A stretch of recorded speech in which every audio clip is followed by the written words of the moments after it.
Hello and welcome to some more Star Citizen news, looking at what's been going on this week with preparations for the Intergalactic Aerospace Expo. We've got the Polaris that's been turning up in 3.24.3's PTU build. We also have a follow-up from CitizenCon with a Star Citizen Live episode on creatures and characters. We're going to do a summary of that here. Got the devs answering a load of questions on that. So let's jump into the newsletter. The countdown to the IAE 2954 has begun. The biggest ship show in the verse returns to Microtech from the 22nd of November to the 5th of December, and Star Citizen will be free to play throughout that whole event. Join us at the expo to test fly over 150 spaceships and vehicles, check out new releases and much more. We know things are going to be turning up there, like the Polaris and the Starlancer Max, which is in the 3.24.3 build currently. But you can expect other surprises and cool little ships and things to be sold or turn up. In fact, this week's sneak peek in the newsletter appears to be of the Intrepid. There's a little picture of some of the steps to get into the ship with the tagline, "Small steps lead to great adventure," and that makes sense because the Intrepid effectively means adventure. Yeah, so Crusader Intrepid, almost certainly. Probably a starter kind of explorer ship or a sort of first tier explorer ship. We'll have to wait and see exactly what's going on with that. With that in mind, there's a new build for 3.24.3 on the PTU. They're testing the Intergalactic Aerospace Expo over this weekend. I believe the halls are changing there every 5 hours or so you can sort of go there and have a look at some of the stuff that's at the expo. That lots of stuff is not finished or not showing yet, but the Polaris is in that build, the Starlancer Max is in that build, although when I tried to access them, they hadn't been allocated to accounts. Apparently the captain's quarters is locked in 3.24.3 on the Polaris as well, because they're still iterating on that. They're also testing all 5 phases of the Save Stanton mission and a ton of bug fixes. We'll be checking out the Intergalactic Aerospace Expo each day and putting a video up on that. I'm very excited to get a proper look at these ships as well, so hopefully over the weekend I'll be able to mess around more with the Polaris and the Starlancer Max. Briefly going back to the newsletter, they also said October was a busy month for all CIG staff, with patch launches, Pyro in the PTU, and of course CitizenCon 2954. Alongside these major events, progress on upcoming features continued, with many teams finalizing content for Alpha 4.0 and beyond. So they did release a monthly report. I believe it's just for the Persistent Universe this time around. There won't be a monthly report next month. They're going to be saving them for January and sort of compressing 2 monthly reports into one effectively. But yeah, we'll do a summary of the this month's monthly report ASAP. CIG also put out a comms dive, basically going through a load of community topics that were talked about over the last month or so.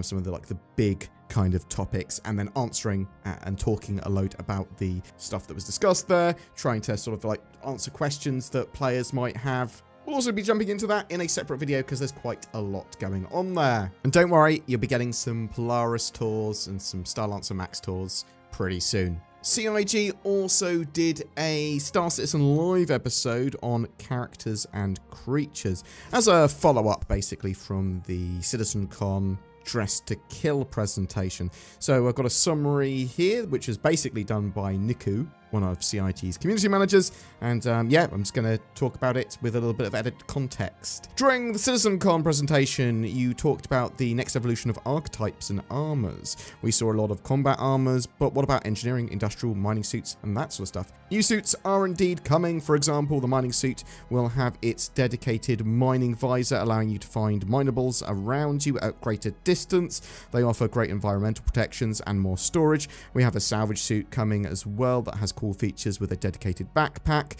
It looks like Cloud Imperium are going to be going, what role do you want to do in game? There will be a set of armor or different choices of armor and gear for that role that will make you better at certain parts of it. Can we get an update to the roles of armor sets that have been sold on the Pledge store? All armors will get specializations, more or less, depending on the armor in question. Some will favor a specific gameplay, and others will tinker a bit in a direction like a little bit of stealth, but also other attributes. The subscriber flare are mostly variants of what's already in game. You can still do almost anything in any armor. It's just a question of how well you will perform in that armor. Will we see more options for armor storage? There will be somewhere to store your belongings in ships, but some ships will have their own dedicated lockers, which will make it easier to access and equip. Drop seats will have their own inventory. You will automatically have that backpack and your weapons and anything else that would put into that inventory,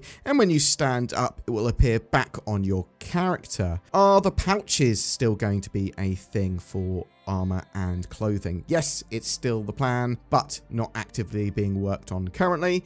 Can we just drop an A2 on the Valakar and that will just deal with it? Those big sandworms, can we just, bomb them from orbit? You could, but you might destroy the harvestables because of the large explosions. Will the Valakir be a world boss or just another Moby-Glass mission? It won't be a Moby-Glass mission. We want to make it very particular and quite the event. You will have to taunt it out using ground vehicles and then use your best plan to defeat it with other players. Can you kite the worms? Possibly, but it does move underground. Underground kites. Then can you bring it to someone's base? Oh, emergent gameplay. They'll see how that goes. So that's interesting because that's like bringing the helicopter in Rust to someone's base and then tricking it to attack it. Parachutes, are they still going to be a thing? Yes, but not exactly a parachute. We want something that fits Star Citizen sci-fi feel. Jetpacks maybe, but we have something else. So basically, you will be able to survive from ejecting in atmosphere. That's the plan there. Next creature coming, question mark. I can name one neutral creature, but you'll hear more in our future news and shows. It's the Turok or Tarok. That to me sounds a bit like a big bull. Obviously, we also know that we've got the cows, the quasi-grazers coming soon. You're going to have the sandworms, the Valakir. You're going to have the Microtech Yeti, also known as the Boreal Stalker. You've got the Pyro Crabs. You've got the Cypherpods. You're going to have the mighty Space Wow. But yes, loads of creatures are being worked on currently. Boom! That's it for your updates today. I'm going to be trying to jump in and play around with the Polaris and the Star Lancer. You'll see a tour of those ships in the not too distant future. Very excited for them when they are finished as well. What are you excited for at the moment? Are you excited for animals and that sort of stuff? Are you excited for 4.0? Hopefully coming later this year. We're expecting it live by the end of the year still, as far as I'm aware. Are you looking forward to the Intergalactic Aerospace Expo? And is there anything that you're trying to pick up there or hoping to see turn up? Are you just super excited about to try out the Polaris? And do you have one already? Is it something you'll be buying in game? Whatever your thoughts or questions, I'd love to hear from you in the comments below. And also, you should listen to this beautiful man who looks like an egg directly from the front and a potato from the side. Welcome to the Intergalactic Nord Expo, where there's only one vehicle here. The vehicle for better internet security, accessibility, and privacy. I wish I could watch Netflix in Japan or Pyro or whatever. Boom! I can, and I'm so protected. It's not a concept. You can fly with nordvpn.com/BoredGamer today. And with NordVPN, you don't need any variants, but it is pay to win because you need to buy it or get a subscription and then you win. Use the links below to get massive discount.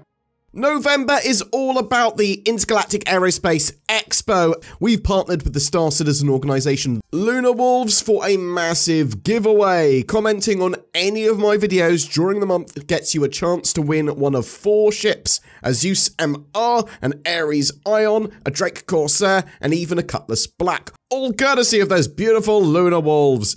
But wait, there's more. Sign up to the Lunar Wolves recruitment page, link down below, for a chance to win an RSI Polaris with lifetime insurance. They're recruiting. You might be looking for an org. I'll chuck some further information and terms and conditions and stuff in the video description as well. Don't forget to click on the join button under my videos. That goes a long way to help support the channel. Thank you so much to you that have already done that. Zin and I play a load of games after work and stuff, and we want to chuck those up for people that have gone the extra mile to support us either on Patreon or via that join button. Just remember to like and subscribe as well. Comment, ask us some stuff. Thank you so much for everyone that supported the channel, whether it be for a day or for the last several years, a decade. Oh my God, we've been doing this for so long. Thank you so much for watching. I hope you have a great November and Intergalactic Aerospace Expo.